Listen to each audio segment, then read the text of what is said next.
Deuxième chapitre. Camille, Camille! Oh, Camille! Tu es sourde? La voix perça le labyrinthe de pensées dans lequel elle tournait en rond. Et Camille leva les yeux. Son interlocuteur était un garçon de son âge et de sa taille. Il portait une magnifique coiffure de petites tresses, chacune d'elles décorée d'une perle, qui encadrait un visage rond à la peau noire, fendu d'un immense sourire. « Tu as oublié de te lever ce matin? On ne t'a pas vu en classe aujourd'hui. »« Salim, qu'est-ce que tu as, ma vieille? Encore un problème avec tes parents? »« Salim, je crois que je viens de passer dans un monde parallèle. » Le jeune garçon la regarda avec des yeux ébahis, plissa le nez, se gratta une joue. Un léger tic déforma sa bouche, puis... Soudain, il éclata de rire.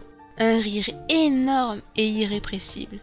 Il lui fallut plusieurs minutes pour reprendre son souffle et il n'y parvint qu'à grande peine. « Salim, je ne plaisante pas, je suis vraiment passé dans un monde parallèle. »« Ne t'en fais pas !» lança le garçon en se retenant de justesse d'exploser à nouveau. « Ce sont des choses qui arrivent. Mon frère utilise souvent ce stratagème pour échapper aux martiens qui le poursuivent. »« Salim, je suis sérieuse. Tu n'as pas de frère et... Bon sang, ça s'est passé pour de bon. » Pas de soucis, ma vieille, je te crois. Je suis convaincue depuis longtemps que tu ne vis pas dans le même monde que nous. Salim, arrête! D'accord, j'arrête. Mais dis-moi d'abord combien font 357 fois 629. 224 553, pourquoi? Pour rien. Quelle est la capitale du Burkina Faso? Ouagadougou. Mais qu'est-ce que... T'occupe. Qui a inventé le téléphone?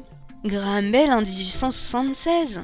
Et un téléphone, c'était quoi au juste à cette époque? C'était au départ un transmetteur relié par un circuit électrique à pile au récepteur placé un peu plus loin. Le pavillon acoustique de l'émetteur était muni d'une membrane qui portait en son centre un disque de fer disposé devant un électroélément.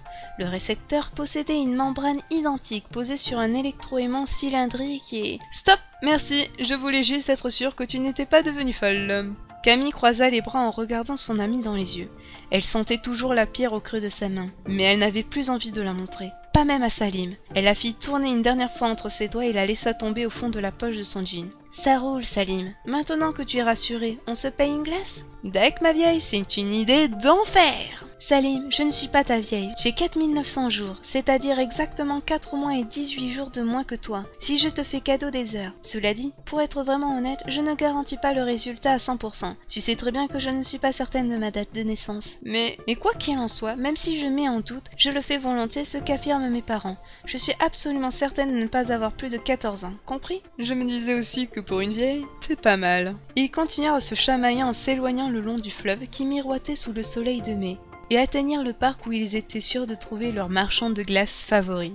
Derrière eux, sur l'avenue paralysée, les conducteurs commençaient à descendre de leur véhicule. L'attroupement grossissait autour du chauffeur qui refusait catégoriquement de remonter à bord de son camion. « Je vous dis qu'il y avait une fille sur la chaussée, là, juste devant moi !» hurlait-il. « Et elle a disparu tout d'un coup !» Mais Camille et Salim étaient déjà loin. Un peu plus tard, ils se perchèrent sur le dossier d'un banc en bois. Salim tenait une énorme glace à la fraise dans une main, tandis qu'une balle multicolore virevoltait dans l'autre. « Tout de même !» s'exclama-t-il. « Je te trouve gonflé d'être allé à la bibliothèque plutôt qu'en cours. »« Ne t'en fais pas, Salim, j'ai calculé mon coût. »« Tu n'as pas peur que tes parents s'aperçoivent que tu as séché ? » D'abord, ce ne sont pas mes parents, et honnêtement, à partir du moment où je rapporte de bons bulletins et que je me tiens bien à table, ils se fichent complètement de ce que je fais. Et puis, rassure-toi, c'était exceptionnel. Camille mordit un bon coup dans son cornet à la vanille. Le froid sur l'émail de ses dents la fit grimacer, mais c'était comme ça qu'elle aimait les glaces, et non pas en les suçotant du bout de la langue. Salim venait de finir la sienne. Il descendit du banc et se campa face à Camille. Il sortit 2 balles supplémentaires de son blouson et commença à jongler, à 2 mains d'abord, puis avec une seule. « Tu as vu, Willan? La classe, non ?» lança-t-il. « Le soir, je m'entraîne avec 4 balles. Bientôt, je te montrerai ça. »« Comment tu m'as appelé ?» Surpris par le ton de sa voix, Salim laissa tomber ses balles. « Cool, ma vieille, j'ai sorti ça comme ça, » se justifia-t-il en souriant. « Pas la peine d'en faire un fromage. »« Je veux juste que tu répètes ce que tu viens de dire, Salim, » ordonna Camille d'un ton tranchant. « Tu dois être capable de te souvenir d'un mot que tu viens de prononcer, non ?» Salim la regarda avec de grands yeux ronds. Elle ne plaisantait pas et la scène offrait un contraste saisissant avec le caractère posé et enjoué qui était habituellement le sien. « Et Willan, je t'ai appelé Willan. J'ai sans doute piqué ça dans un film ou dans une BD. Mais si ça te fait cet effet-là, c'est sûr que je ne recommencerai pas. » Camille l'observa quelques secondes. Les paroles menaçantes du monstre résonnaient encore à ses oreilles. Il avait appelé ainsi. Et Willan. Pourquoi Salim avait-il employé ce nom, juste après qu'il avait été prononcé par cette créature? Camille se passa la main dans les cheveux. Excuse-moi, je me suis un peu énervée, je ne sais pas ce qui m'a pris. Salim faillit hasarder une plaisanterie, mais devant la mine déconfite de son ami, il renonça. Je crois qu'il vaudrait mieux que je rentre, ajouta Camille. Je n'ai pas envie de me prendre un savon en arrivant en retard. Les deux amis se dirigèrent vers le portillon donnant sur l'avenue. Assis sur le dossier d'un banc, 5 adolescents les toisèrent alors qu'ils passaient devant eux. « Oh, le nègre! C'est quoi cette coiffure de fille ?» Celui qui avait parlé était un grand échalasse, vêtu d'un pantalon trop large de 3 tailles et d'un t-shirt informe.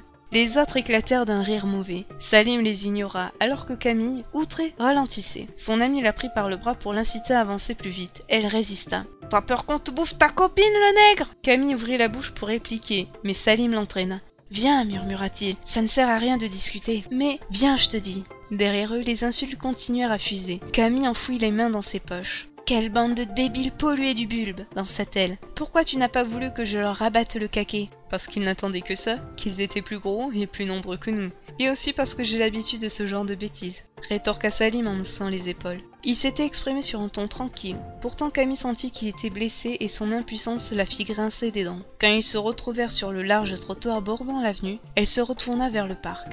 À une vingtaine de mètres d'eux, les 5 garçons, toujours assis sur leur banc, lui adressèrent une série de gestes vulgaires. Camille serra les poings. Elle détestait la bêtise, surtout lorsque, comme c'est souvent le cas, elle se teintait de méchanceté et de mesquinerie.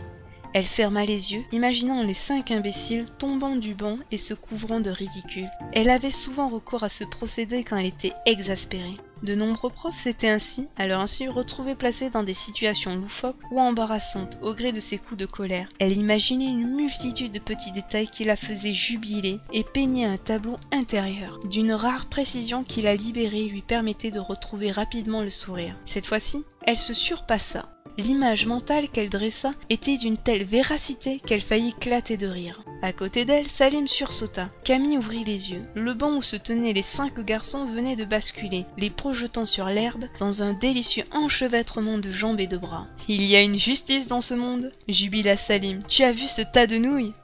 Camille ne répondit pas. Elle était vaguement inquiète, comme si la situation recelait un danger potentiel. « C'est vraiment génial !» continua Salim. « On dirait 5 grosses bousses de vache !» Camille sourit. La joie de son amie était contagieuse. Elle lui tapota cependant l'épaule. « C'est bon, Salim. On y va maintenant ? Ils ne vont pas se rouler par terre toute la soirée, juste pour te faire rigoler. » En effet, les garçons se relevaient lentement, l'air davantage meurtri qu'ils n'auraient dû l'être après une chute somme toute bénigne. 2 d'entre eux boitaient tandis qu'un 3e se tenait les côtes en grimaçant.